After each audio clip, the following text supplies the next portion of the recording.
반갑습니다, 여러분. 우리 12월 16일 월요일 새벽 기도 하나님 앞에 나아가길 원합니다.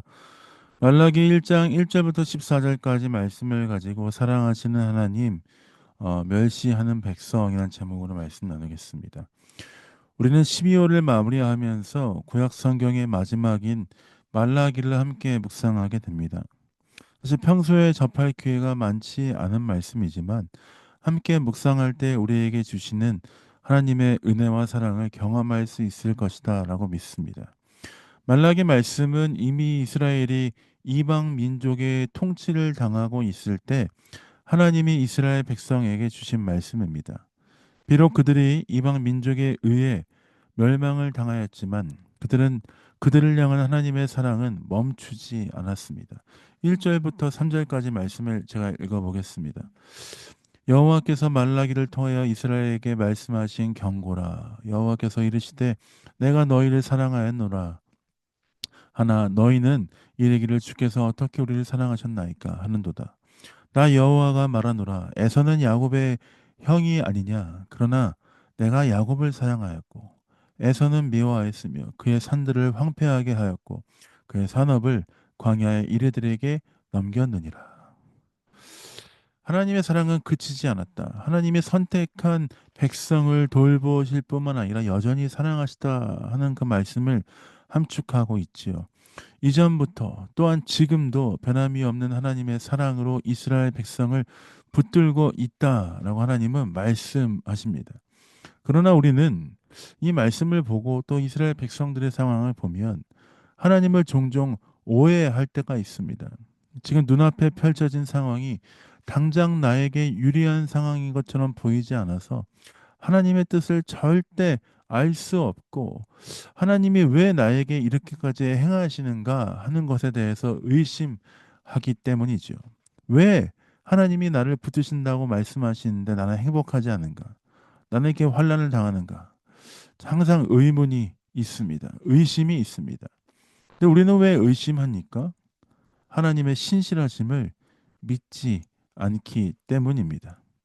이스라엘 백성, 지금은 비록 환란 가운데 있지만 하나님께서 끝까지 이끄실 것을 믿는다면 오히려 이스라엘 백성은 지금 환란 가운데에서도 하나님을 찾고 바라보았을 것입니다. 아, 우리가 어려움 가운데 있지만 하나님이 약속하셨으니 하나님의 때에 우리를 회복시키실 것이구나. 바벨론의 포로로 끌려갔지만 우리가 다시 회복될 것이구나. 하나님의 말씀을 믿었다면 이스라엘 백성은 선하게 이끄실 하나님을 붙들고 낭망하지 않았을 것입니다. 그러나 이스라엘 백성은 그런 가운데 하나님을 믿지 않는 불신앙 가운데 여전히 거하고 있었습니다. 그들은 하나님께 드리는 제사도 형식적으로 드리며 나아갑니다. 제사장들은 하나님께 온전한 제사를 드리지 않습니다. 어렵고 환난 가운데 있었으면 더 마음을 써서 내 마음을 돌봐달라고 하나님께 간절한 마음으로 제사를 드리고 온전한 것을 드리기 위해 노력했을 텐데 오히려 그들은 더 형식적으로 하나님께 나아갑니다. 병든 것, 저는 것 하나님께 드리며 하나님을 멸시하고 있습니다. 하나님이 이 제물을 받으시며 이스라엘 백성의 마음을 아시지 않았겠습니까? 아, 입으로는 나를 사랑하고 입으로는 나를 섬긴다고 하지만 여전히 마음은 부패하고 썩었구나. 제물의 좋고 나쁨이 문제가 아닙니다. 이스라엘 백성의 마음이 이미 하나님을 떠나 형식적인 것만 남았기 때문에 하나님은 더 마음이 아프셨던 것입니다. 하나님께 온전한 마음으로 드리지 못하는 것은 그들이 하나님을 올바로 바라보지 못했기 때문입니다. 하나님도 이제는 이스라엘 백성이 드리는 그 의미 없는 제사에 대해서 받지 않겠다라고 하십니다. 10절 후반절을 제가 읽어보겠습니다. 내가 너희를 기뻐하지 아니하며 너희가 손으로 드리는 것을 받지도 아니하리라. 이 말씀을 잘 보면 하나님께서 무엇을 기뻐하지 않는다고 먼저 말씀하십니까? 내가 너희를 기뻐하지 아니한다. 그리고 너희가 손으로 드리는 것도 내가 받지 않을 것이다.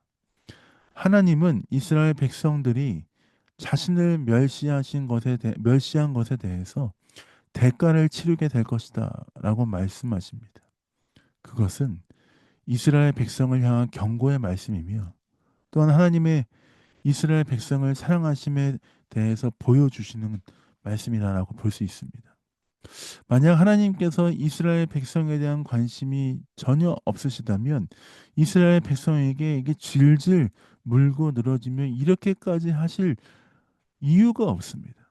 왜 하나님께서 이스라엘 백성이 떠났음에도 불구하고 하나님 말씀을 주시고 내가 너를 떠나지 않겠다. 내가 너와 함께하겠다. 내가 너희의 행동을 미워한다. 너희 마음이 떠났구나. 하나님 왜 자꾸 이렇게 이스라엘 백성들에게 반복해서 말씀하십니까? 사랑하시기 때문에 끝까지 붙들고 싶으시기 때문에 하나님 포기하지 않으셨기 때문에 이스라엘 백성들에 대해서 이렇게 말씀하시는 것입니다. 그리고 이방 민족 중에서 여호와의 이름이 크게 될 것이다 라고 말씀하십니다. 즉 더 이상 이제는 이스라엘 백성들에게 하나님의 손길을 경험하지 못할 것이다 라고 경고하시는 것이죠. 영원한 단절을 의미하는 것입니다. 너희 말고 이방 민족이 여호와 이름이 이방 민족 중에 크게 될 것이다. 너희가 아닌 다른 누군가를 통해서 여호와 이름이 드러날 것이다. 라고 말씀하십니다. 이 얼마나 끔찍하고 안타까운 경고입니까? 주님 14절에 나는 큰 임금이요 내 이름은 이방 민족 중에서 두려워하는 것이 됨이라 라고 말씀하십니다. 오늘 말라기 1장 1절부터 14절까지 말씀해 보면 우리는 우리에게 말씀하시는 그 주님, 우리를 지켜 보호하시고 말씀하시고 이끄시고 인도하시는 주님, 우리가 여전히 불신앙 가운데 떠나 있지만 그럼에도 불구하고 끝까지 우리를 붙드시는 하나님의 마음을 알 수 있습니다.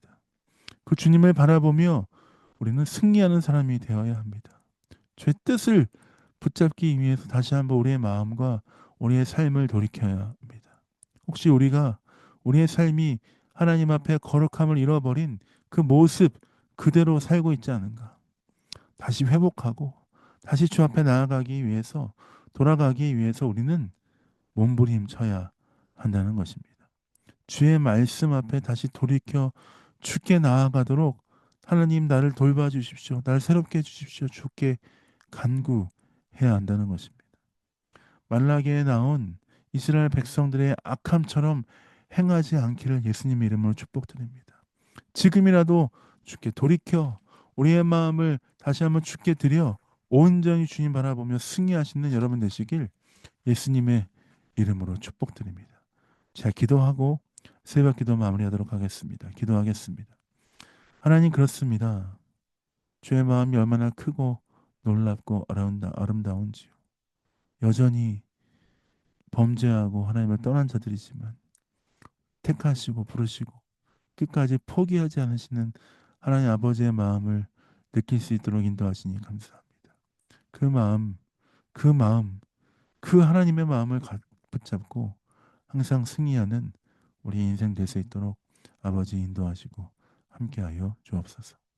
감사 찬양 주 앞에 드립니다. 예수님 이름으로 축복하며 기도합니다. 아멘.